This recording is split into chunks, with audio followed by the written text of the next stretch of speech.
beberapa tahun lalu ketika kasus Rohingya muncul, itu hampir seluruh rakyat Indonesia itu menyerukan agar orang Rohingya itu ditampung. Oke. Dulu isunya karena agama, itu kan dari orang Islam juga, masa tidak bisa diterima. Pada waktu itu ya, kira-kira 7 tahun lalu kan, ketika masuk. Nah, semula lancar aja. Tetapi begini, aturan hukumnya itu. Pada tahun 1951 itu ada sebuah konvensi PBB, International Convention tentang pengungsi, yang menyatakan di situ bahwa tidak boleh suatu negara itu menolak kalau ada pengungsi atau orang minta suaka atau mengungsi ke suatu negara harus diterima. Nah, Indonesia sebenarnya tidak terikat dengan konvensi itu, tidak terikat karena Indonesia tidak menjadi bagian, tidak menjadi parti di situ. Tidak terikat Indonesia kalau mau gitu. Nah, lalu dibentuk UNHCR, ya itu United Nations High Commission for Refugees, ya. Itu komisi untuk menangani pengungsi itu PBB yang punya. Nah, di situ sebenarnya Indonesia tuh kalau mau ngusir gitu aja boleh sebelum masuk ke zona ekonomi eksklusif. Ya karena kan tidak tanda tangan juga. Iya, tidak tanda tangan, kecuali kalau sudah terlanjur masuk tampung sementara lalu kembalikan. Iya. Gitu. Tapi kalau mau ngusir gampang kok sebelum masuk. Tapi ini terlantung situ lama. Lalu kita punya diplomasi kita tuh diplomasi kemanusiaan.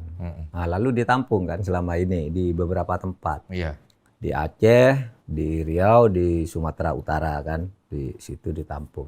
Ini kok makin lama makin banyak. Rakyat kita sendiri protes, tapi tuntutan kemanusiaan terus berjalan gitu ya. Bahwa ini masalah kemanusiaan. Tetapi melalui Mas Denny saya ingin sampaikan ke masyarakat bahwa biaya untuk mereka makan itu ditanggung oleh PBB. Bukan kita yang menyediakan. Kita di APBN tidak ada, di APBD juga tidak ada. Itu PBB, tinggal klaim aja. Oh, jadi banyak yang menyangka itu ditanggung oleh pemerintah gitu? Enggak. Pemerintah tidak nganggung itu. Kita melindungi aja. Dan itu ada yang sampai bertahun-tahun, sampai sekolah, sampai punya istri, sampai apa. Itu yang nanggung UNHCR tadi. Menurut persetujuan tadi ya? Iya. Walaupun Indonesia sebenarnya tidak tanda tangan di situ. Tidak tanda tangan. Mereka itu tujuannya mau ke Australia, mau ke Malaysia dan negara-negara lain. Indonesia itu hanya tempat transit. Nah, di situ menopang juga masalah perdagangan orang. Karena seringkali mereka masuk ditampung itu 2 hari kemudian sudah pada menghilang. Kemana? Ada yang bawa lewat laut, lewat sampan, lewat apa tuh dijual lagi ke negara-negara tujuan. Iya, jadi kasihan juga mereka nih. Maka demi kemanusiaan kita catat dulu. Tapi kok makin lama makin banyak. Iya. Makin lama melalui Indonesia jadi tujuan karena dianggap ini penolong, tapi ternyata ada perdagangan orangnya.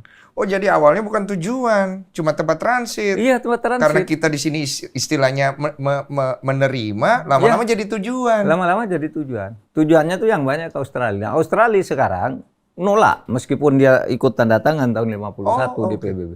Nolak, pokoknya kamu minta apa jangan sampai masuk ke Australia. Oh, saya kasih deh, tapi jangan masuk ya. Iya.